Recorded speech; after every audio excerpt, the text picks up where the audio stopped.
Have you ever noticed where your dog actually chooses to sleep?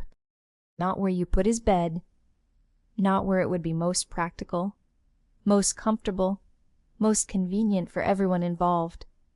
Where he chooses, on his own. Night after night, without anyone telling him to. And if you're being honest, the answer is probably at your feet. On the floor beside the bed, on top of your feet under the covers, in the doorway of the bathroom waiting for you to come out.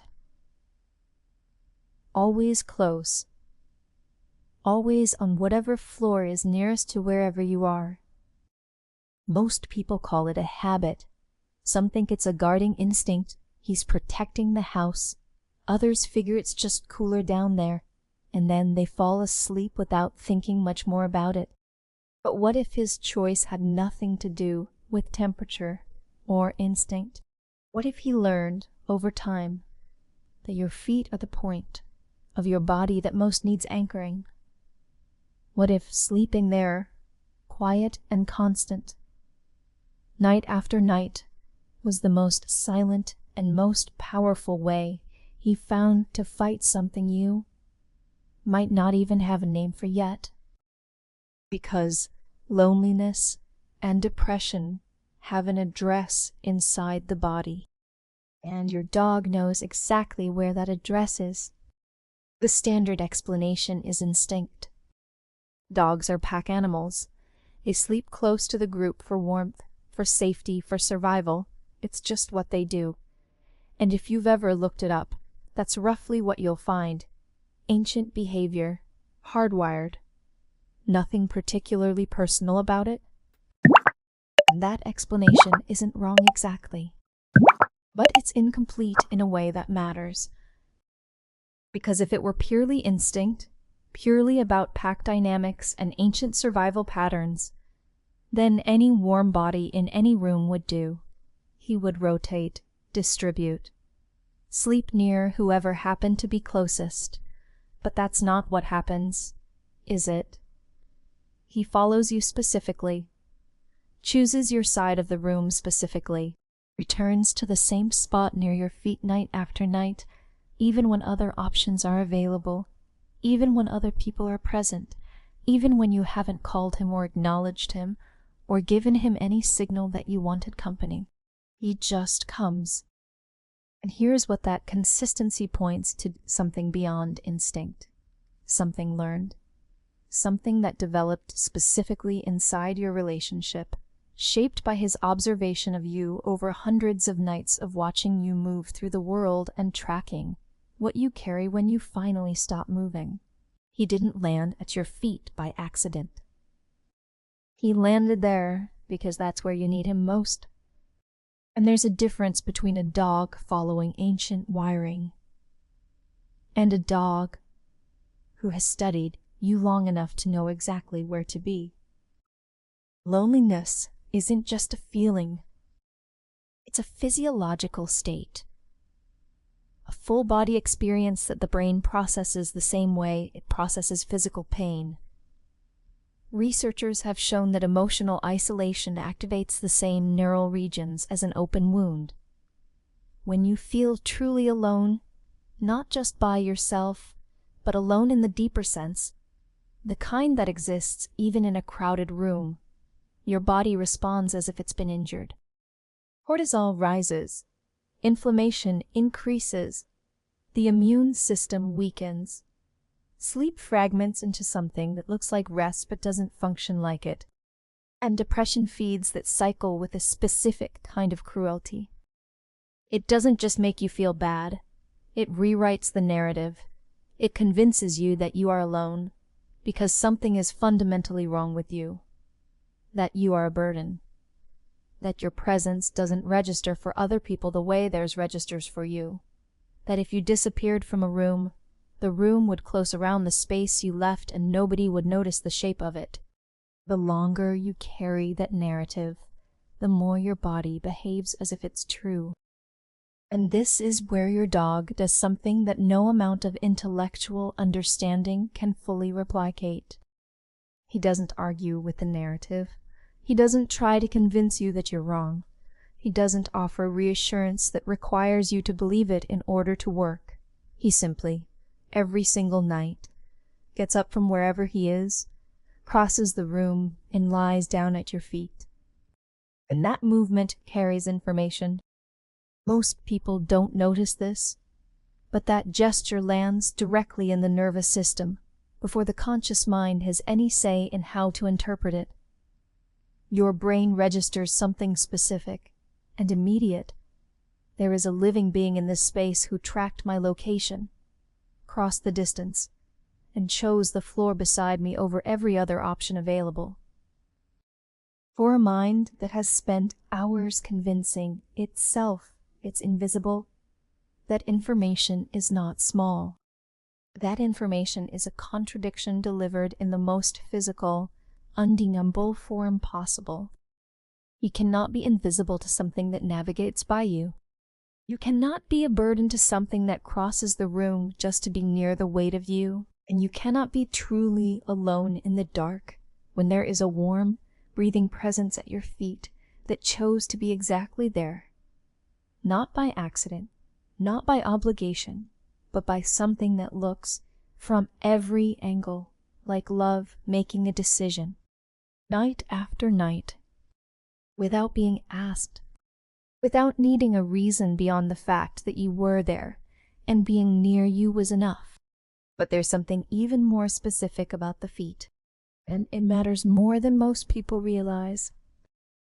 Over centuries of living alongside humans, dogs developed an instinct for strategic positioning, not random closeness, deliberate placement.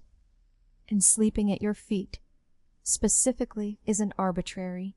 Your feet are the exit point of your body, the place you move from first when you rise, the point of contact between you and the ground, between you and the next moment, between the night and whatever the day becomes. Sleeping there means being positioned for the transition. It means he is the first presence you encounter when the night ends and the day begins. Before the phone, before the news, before the first thought of the day has finished forming into something with weight. His warmth is what your feet find when they reach for the floor, and that matters enormously for a mind navigating depression, because depression attacks hardest in that exact window, the moments between sleep and full consciousness, that threshold space where the weight returns before the memory does, where you don't yet know what today is, but your body already knows it's going to be heavy, where the temptation to pull back under the covers and disappear from the day is at its strongest. That is precisely when your feet find him. Warm, still, exactly where he was when you fell asleep. And that continuity, that proof that something remained constant through the entire night, does something specific to a brain that depression has been convincing that nothing holds, that things fall apart, that the ground shifts, that whatever felt stable yesterday will be gone by morning. He is the evidence against that story. Every single day, before you've said a word, or formed a thought, or decided what kind of day you're capable of having, he has already proven it wrong. He's still there, same spot, same warmth, same complete indifference to whatever the night brought, whatever you dreamed, whatever version of yourself woke up on the other side of it. He stayed. And there's one more layer here that almost nobody considers: the weight of the night itself. Night amplifies everything. Thoughts get louder.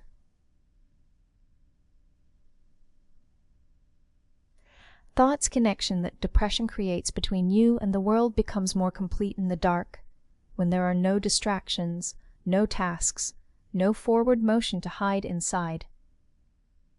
It's when the mind is most likely to turn on itself, when the lies that loneliness tells feel most like the truth. And it's exactly then, in the heaviest hours, in the silence that depression fills with its worst arguments, that he is closest. Not across the house, not in another room, at your feet. Like he understood, without anyone telling him, that the night was when you needed an anchor most, and like he decided, quietly and completely, that being that anchor was simply what he was there to do. So let's stay here for a moment, because this isn't just about your dog. This is also about you, about the kind of loneliness that doesn't announce itself, the kind that doesn't require an empty house or an absent person to exist, the kind that lives quietly inside the chest, even when the room is full, that particular, specific isolation of feeling like nobody in your immediate world is really tracking you, really seeing you, really aware of the full weight of what you're carrying when you finally stop performing okayness and lie down in the dark. Most people never say that out loud. They carry it like something shameful, like admitting to that depth of loneliness means confirming everything depression has been whispering, that you are fundamentally disconnected from the people around you, that the distance you feel is permanent, that the version of you lying there in the dark is somehow less real, or less worthy than the version that moves through the day.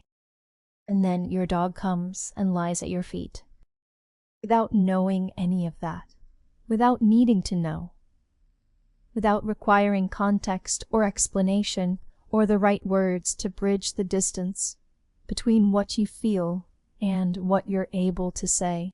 He just comes. Think about what it means to be found like that, not sought out with effort or obligation, not reached for because someone noticed you were struggling and felt responsible, but found the way a compass finds north, because something in him simply orients toward you, because wherever you are in that house, whatever you're carrying, whatever version of yourself made it to the end of that day, he locates you and stays. For a person who has spent long stretches feeling like their presence goes unregistered, like they could soften around the edges and nobody would notice the shape changing, being located that precisely, that consistently, by something that asks nothing in return, is not a small experience.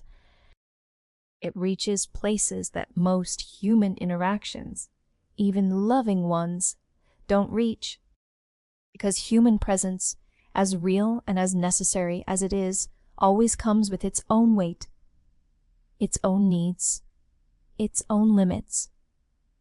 But he arrives every night with nothing to manage, nothing to protect, nothing to perform. Just the simple, complete, uncomplicated decision that your feet are where he belongs.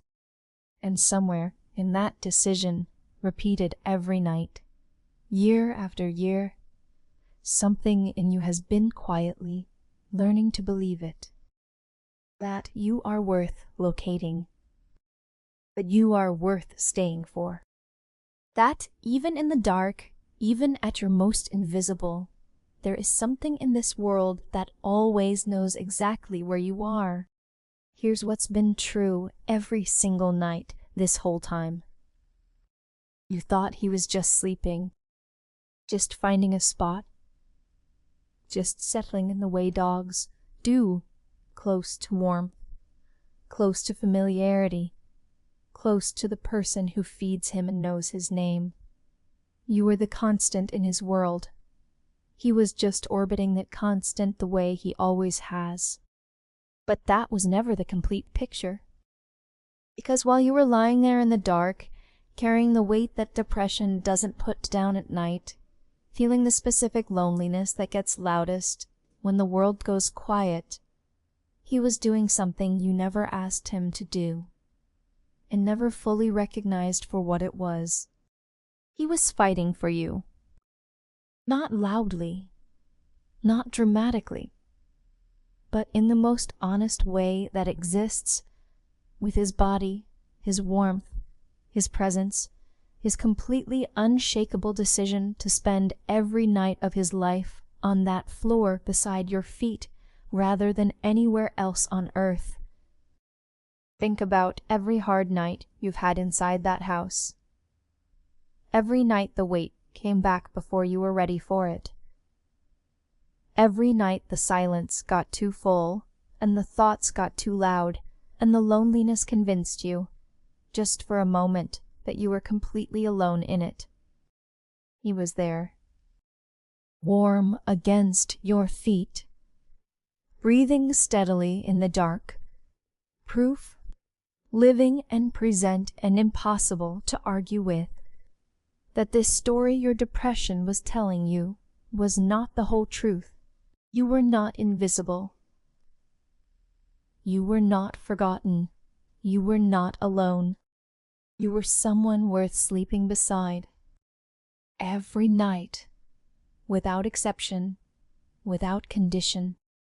Maybe that's what fighting loneliness actually looks like. Not a grand gesture, not a declaration, but a quiet body choosing the same cold floor beside your feet, night after night after night, because for him there was never any other place to be. Tonight, when he settles at your feet, notice it. Before you close your eyes, before the thoughts start their usual climb, before the weight of tomorrow finds its way into the last few minutes of today, just take a second to feel that warmth against your feet. That steady, unhurried breathing in the dark. The presence that crossed the room and chose the floor beside you without hesitation, without condition, without needing a single reason beyond the fact that you were there. Let that be enough for a moment, because somewhere in all the nights you moved through, without stopping to see it, something was happening that nobody named, and nothing celebrated. A quiet, patient, completely faithful presence, showing up in the dark to sit with the parts of you that you hide from everyone else, not fixing anything, not asking anything, just refusing, night after night, to let you be alone in it. He couldn't take the weight from you, but he never once let you carry it without him. And maybe that's the most honest thing that can be said about what he's been doing all this time. Not healing you with a single gesture, but staying close enough, long enough, consistently enough, that the darkness never got to have you completely. You were never as alone as the night tried to make you feel. He made sure of that. Every single night. If this reached something in you, share it with someone who needs to hear it tonight. And if you want more about the silent ways dogs fight for the humans they love, we have so much more coming. We'll see you in the next one.